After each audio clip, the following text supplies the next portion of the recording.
வணக்கம். என் பெயர் இசை கலைமணி சாகும்பரி. ஆசிரியர் தின நல்வாழ்த்துக்கள். குருவருளையும் திருவருளையும் வேண்டி நாம் இன்று ஒரு நல்ல நிகழ்ச்சிக்காக தொடங்கவிருக்கிறோம். அதாவது விநாயகர் சதுர்த்தி விழாவை பற்றி நாம் அனைவருக்கும் தெரிந்த விஷயம். அதை பற்றி ஒரு சிறிய கதை ஒன்று நான் உங்களுக்கு சொல்ல வருகிறேன். அதாவது எந்த ஒரு தெய்வத்தை நம்ம வழிபட்டாலும் முதல் நம்ம என்ன செய்யணும்னா ஃபஸ்ட்டு பிள்ளையாரை தான் நம்ம வணங்குறோம். ஏன்னா அவர் தான் முதல் கடவுள் நம்ம சொல்கிறோம். இப்போ நானும் அவரை வணங்கி ஆரம்பிக்கிறேன். ஐந்து கரத்தனை ஆனை முகத்தனை இந்தி நிளம்பிறை போலும் பேச்சனை நந்தி மகந்தனை ஞான கொழுந்தினை முந்தியில் வைத்து அடி போற்றுகின்றேனே.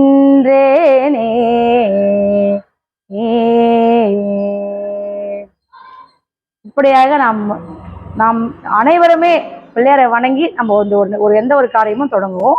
இப்போ அது போலதான், அதாவது நம்ம பிள்ளையார் சதுர்த்திக்காக நம்ம என்ன செய்வோம்னா, எல்லோரும் நிறைய பலகாரங்கள்லாம் செய்வாங்க.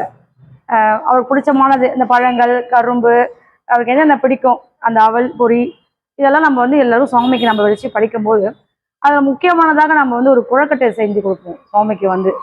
அது எல்லாருமே அது இல்லாமல் ஒரு விநாயகர் சதுர்த்தி நிகழ்ச்சியே இருக்காது சொல்ல போனால். ஏன்னா அதுதான் ஒரு சிறப்பு. எல்லாருமே எல்லார் வீட்லேயும் செய்தாலும் குழக்கட்டை செஞ்சியான்னு கேட்போம் நம்ம. அது உண்டு, இயல்பு அது. இப்போ அந்த குழக்கட்டையை எப்படி ஏன் அதை நம்ம பிள்ளையாருக்கு நம்ம சாப்பிட்றோம், நம்ம ஏன் அவருக்கு அது கொடுக்குறோன்றதை பற்றி ஒரு சின்ன ஒரு குட்டி கதை தான். இந்த கதை சில பேருக்கு தெரிஞ்சிருக்கலாம், பட் இருந்தாலும் நல்ல விஷயங்களை திருப்பி கேட்பது தவறில்லைன்னு நினைக்கிறேன். அதுக்காக தான். அதாவது ஒரு ராஜா ஒருத்தர் இருந்தார், ஞான பாலின்னு சொல்லிட்டு ஒரு ராஜா. ரொம்ப நல்ல மனிதர் அவர் விநாயகர் பக்தர். விநாயகர் தான் ரொம்ப பிடிக்கும் அவருக்கு. அவர் விநாயகர் மேலே ரொம்ப பற்று கொண்டு அவரை தான் எப்போவுமே விநாயகரை பற்றி தான் யோசனை பண்ணிட்டு இருப்பார். அப்படி ஒரு ராஜா அப்போ அவர் என்ன பண்ணுறாங்கன்னா, குரு இப்போ இன்னைக்கு டீச்சர்ஸ் டேன்றதால இந்த கதை நம்ம அதுக்கும் பொருத்தமாக இருக்கும்னு நினைக்கிறேன். ஏன்னா குரு இல்லாமல் ஒன்றுமே கிடையாது. மாதா பிதா குருன்னு சொல்லுவாங்க. ஒரு ஆசிரியர் தான் நமக்கு எல்லாருக்கும் வழிகாட்டியாக இருக்கிறாங்க. இப்போ இந்த கதையும் அதில் பொருந்தும். ஏன்னா குரு, இப்போ அந்த ராஜாவுக்கு ஒரு குரு இருக்காரு. அந்த குரு என்ன சொல்கிறாருன்னா, நாட்டு மக்கள் ரொம்ப கஷ்டப்படுறாங்க. ஒரு சமயத்தில் ரொம்ப பஞ்சம் வந்துடுது. ரொம்ப எல்லாருமே சாப்பாடுக்கு வழி இல்லாமல் ரொம்ப கஷ்டப்படும் போது அப்போ குரு தான் ஒரு ஆலோசனையை சொல்லுவார். நம்ம எப்பவுமே குரு பேச்சு கண்டிப்பாக கேட்கணும்னு சொல்லுவாங்க. அப்போது அவர் தான் ஆலோசனையை சொல்கிறாரு. என்ன சொல்கிறாருன்னா, நம்ம மக்களை நல்லா இருக்கணும்னா நம்ம ஒரு யாகம் பண்ணணும்னு சொல்கிறாரு. அப்போ அந்த யாகம் பண்ணால் மக்கள்லாம் ஒரு அளவுக்கு நல்லா ஆயிடுவாங்க, நம்ம கஷ்டம்லாம் தீர்ந்துடும் அப்படின்னு அந்த குரு சொல்கிறாரு. அந்த ராஜாவும் குரு பேச்சை தட்ட மாட்டார். ஏன்னா குரு பேச்சை தட்டக்கூடாது. அப்போ அவர் அதுக்கும் நான் செய்கிறேன்னு சொல்லிட்டு அந்த ராஜா ஒத்துக்கொள்கிறாரு. அதே போல் யாகம் நடத்துறதுக்கு அதுக்கான அந்த வேள்விகள்லாம் நடந்து எல்லாரும் பெரிய முனிவர்கள்லாம் உட்காந்து நடத்துகிறாங்க. அது யாகம் நடந்துட்டு இருக்கும்போது என்னென்னா, அவர் அந்த ஒரு பூஜை செய்யும் போது நம்மளுடைய கவனம் ஃபுல்லாக அதில் தான் இருக்கணும். நம்ம இங்கே பூஜை போட்டு நம்ம எண்ணங்கள் வேற திசைக்கு போகக்கூடாது. அப்போ போகும்போது அதுக்கான பலன் கிடைக்காது. எண்ணங்கள் மாறும்போது அங்கே செயல்கள் மாறுபடும். புரியுதுங்களா? இப்போ அதனால அவர் என்ன பண்ணுறாருன்னா, அந்த யாக்கத்தை நடத்தி கொண்டு இருக்கும்போது உடனே அவர் மேலே அப்படியே பார்க்குறாரு. அவரோட பார்வை அப்படியே போகும்போது ஒரு அழகான பெண் அப்படியே மேலே போய்கிட்டே இருக்கிறான். ரொம்ப அழகான பெண், அவள் ஊர்வசி, அவ்வளோ அழகாக இருக்கிறான். இவர் அந்த ராஜா அவளை பார்க்குறாரு. பார்த்து ஒரு நிமிஷத்துல அந்த அந்த சொல்லுவாங்கப்பா, அந்த மனசு ஒரு சஞ்சலம் படுறது. அவர் அந்த யாகத்துல எழுந்து போயிடுறாரு. அவர் பின்னாடியே போயிடுறாரு ராஜா. அவள் போகும்போது அந்த ஊர்வசி என்ன பண்றா, அவருக்கு எச்சரிக்கை பண்றா, தவறு, என் கூட வரக்கூடாதுன்னு எச்சரிக்கை பண்ணிட்டு அவள் மறைஞ்சு போயிட்டு அவள் தெய்வத்திலேருந்து வர தேவலோகம் போயிடுறாங்க. இவர் மறுபடியும் யாகத்துல உட்கார்றாரு. அப்போ உட்காரும் போது குரு சொல்றாரு, இந்த யாகம் சரியா வராது. ஏன்னா பாதியில இழந்து போனதுனால இதை நிறுத்திடணும். நம்ம மறுபடியும் இதை இன்னொரு நாள் புதுசா நம்ம செய்யணும். அப்போதான் இதுக்கு பலன் கிடைக்கணும் போது ராஜா அதை காதுல வாங்கல. இந்த காதல வாங்கி சில பேர் இந்த காதல விட்டுறது உண்டு. அது போல அவரும் என்ன பண்ணாரு, அது பெருசா எடுத்துக்கல. இப்பதான் இழந்து போனோம், இதெல்லாம் இருக்குன்னு அவர் உட்கார்ந்து அதே இதுல தியாகத்துல பண்ண உட்கார்ந்துட்டாரு. உட்கார்ந்தவொடனே என்ன ஆகுதுன்னா, இந்த அஷ்டதிக்கு பாலகர் சொல்லுவாங்க, அவங்க என்ன பண்ணா அந்த யாகத்துல உட்காந்து சபிச்சிடுறாங்க. ஏன்னா ஒரு தவறு மனசால நினைச்சாலே தவறு தானே. அப்போ அவர் என்ன பண்றாருன்னா சபிச்ச உடனே அவர் வந்து ஒரு அரக்கனா மாறிடுது, ஒற்றைக்கண் அரக்கனா மாறிடுறாரு. அப்படியே பயம் ஒரு மாதிரி அந்த ஒரு உருவம்லாம் வேற மாதிரி ஆயிடுது. அவங்க சாபம் கொடுத்துதான் அப்படி ஆயிடுறாரு. அவர் என்ன பண்றது, கொடுத்த உடனே தன் குணங்கள்லாம் மாறிடுது. நல்ல ஒரு மனிதரா இருந்த மனுஷன் அரக்க குணம் வந்து நாட்டு மக்களுக்காக தான் அவர் கஷ்டப்பட்டு இந்த யாக்கத்தையே பண்றாரு. அப்படிப்பட்ட ராஜாவே வந்து எல்லாரையும் சாகடிக்க ஆரம்பிச்சிட்டாரு. எல்லாரையும் சாப்பிட்றாரு. யாரு கண்ணில் படம் அவங்கள பிடிச்சி கடிச்சு போடுறது, அவங்கள ஒரு மாதிரி என்னென்னவோ என்ன கிழிச்சு போடுறது, என்ன அந்த அசுர குணம் அதெல்லாம் தாங்க முடியல. இது வந்து அதிகமாயிடுது. அப்போ எல்லாரும் பயப்பட ஆரம்பிச்சிட்டாங்க. தேவர்கள்ல இருந்து எல்லாருமே பயப்படுறாங்க. இதுக்கு ஒரு வழியே இல்லையா, இப்படி போனா எப்படின்னு சொல்லிட்டு எல்லாரும் பயந்துட்டு என்ன பண்றாங்க. அப்ப பூமாதேவிக்கு பயம் வந்துடுது. இப்படியே போனா பூமி தாங்காதுல்ல. போனா அவங்க என்ன பண்றாங்க, இதுக்கு இவர் வந்துட்டு இதுக்கு ஒரே வழி விநாயகர் தான் சொல்லிட்டு சொல்றாங்க. நம்ம அவர்கிட்ட தான் போகணும் அப்படின்னு சொல்லும் போது, ஏன்னா இவர் அடக்க முடியாது. ஏன்னா இவர் விநாயகர் பக்தர். இவருக்கு அவ்வளவு வந்து சக்திகள் இருக்கு. இந்த ராஜாக்கு அவ்வளவு சக்திகள் இருக்கு.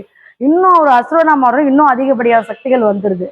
அப்போ விநாயகர்கிட்ட போகும்போது எல்லாம் கேட்குறாங்க, நீங்க தான் இதுக்கு வழி சொல்லணும்னு சொல்லும்போது அவர் என்ன பண்றாரு, தன்னுடைய மக்களுக்காகவும் அந்த ராஜாவே நல்வழிப்படுத்தணும், ராஜாவுக்கும் நம்ம அருள் செய்யணும். அப்போ என்ன பண்றாருன்னா அவர் வராரு, விநாயகர் பெருமாள் வந்து சண்டை போடுறாரு. இருவருக்கும் சண்டை. அதாவது சொல்லப்போனா ஒரு பக்தருக்கும் ஒரு தெய்வத்துக்கும்னா ஒரு பயங்கரமான சண்டை நடந்துகிட்டே இருக்குது. அப்போ ஒரு காலகட்டத்துல வந்து யாரு அங்க ஜெயிப்பாங்க, தெய்வம் தானே ஜெயிக்கும். அப்போ ஜெயிக்கும் போது இந்த அரசனை வந்து காலில் விழுந்து வணங்குறான். அவர் தெரிஞ்சிடுச்சு வந்தது. ஆனா அவர் எப்படி வராரு தெரியுங்களா, விநாயகர் அதே உருவத்துல வரல, அவர் ஒரு வேடனா வராரு, வேற உருவம் மாறி வந்து சண்டை போடுறாரு. அப்போ வந்து தெரியல. அதுக்கப்புறம் அந்த அரசனுக்கு தெரிஞ்சிருது, இது வந்து விநாயகர் பெருமாள் தான், இவர் தான் நம்மளை வந்திருக்காரு. வணங்கி அவன் காலில் விழுறான். தன்னை தவிர மறைஞ்சி என்னை மன்னிச்சிடுங்கன்னு சொல்லி காலில் விழும்போது அப்போ விநாயகர் பெருமாள் தன்னுடைய விஸ்வரூபத்தை காட்டுறாரு. காட்டி அருள் புரிந்து அவனுக்கு அந்த நல்புத்தியை கொடுக்குறாரு. கொடுத்த உடனே அவன் தான் சொல்றான், அந்த ராஜா அந்த அசுரன் என்ன சொல்றான், என்னை வந்து உங்களோட எடுத்துக்கோங்க, நான் உங்களோட வந்துடுறேன் அப்படின்னு சொல்லும் போது சரி ஆகட்டும் என்ன பண்றாரு. அப்போ அவனுக்கு வந்து பசிக்குது, ரொம்ப பசி. என்ன பண்றது, அவனுக்கு படையல் வர, அவனுக்கு பசி, அந்த பசியை தீர்க்கணும்.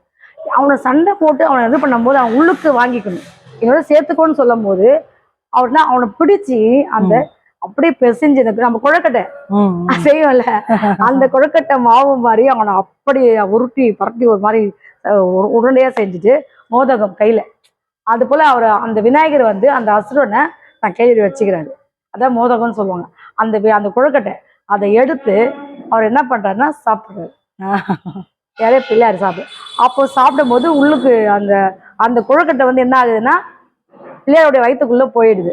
உள்ள போன உடனே அப்போ என்ன விசேஷம்னா அவனுக்கு, அதாவது விநாயகருக்கு தேவையான அந்த கொழுக்கட்டையை வந்து விநாயகர் எடுத்துக்கிறான்னு நம்ம நினைக்கிறோம். ஆனா அது அப்படி இல்லை. அது வந்து விநாயகர் பெருமாள் வந்து அந்த அசுரனுக்காக, அந்த ஞான பாலிக்காக வந்து அந்த கொழுக்கட்டையை வந்து அவர் ஒவ்வொரு, அதாவது எல்லாருமே வந்து அதை ஒரு படையல் பண்ணும்போது நிச்சயமாக அந்த கொழுக்கட்டையை வந்து அவங்க வைக்கணும், நெய்வேத்தியமா வைக்கணுன்றதுனால இப்போ வந்து நம்ம எல்லாருமே வந்துட்டு விநாயகர் சதுர்த்திக்கு என்ன பண்றோம்னா கொழுக்கட்டை நம்ம வந்து என்ன பண்றோம், பிள்ளையாருக்கு படி. இப்போ நீங்கள் தெரிஞ்சு இப்போ உங்களுக்கு புரியும். இப்போ கொழுக்கட்டைன்னு சொன்னாலே உங்களுக்கு எந்த ஞாபகம் வரும்னா ஞானபாலியுடைய கதை ஞாபகம் வரும். ஏன்னா அவருக்காக தான் பிள்ளை அந்த கொழுக்கட்டையே வந்து செய்து உருவாக்குனாரு. அவன் சாப்பிடணும், அவன் பசி தீரணுன்றதுக்காக. இப்போ பிள்ளையார் சாப்பிட்ற ஒவ்வொரு கொழுக்கட்டையும் யாரும் சாப்பிட்டுதான் அர்த்தம், ஞானபாலிக்காக.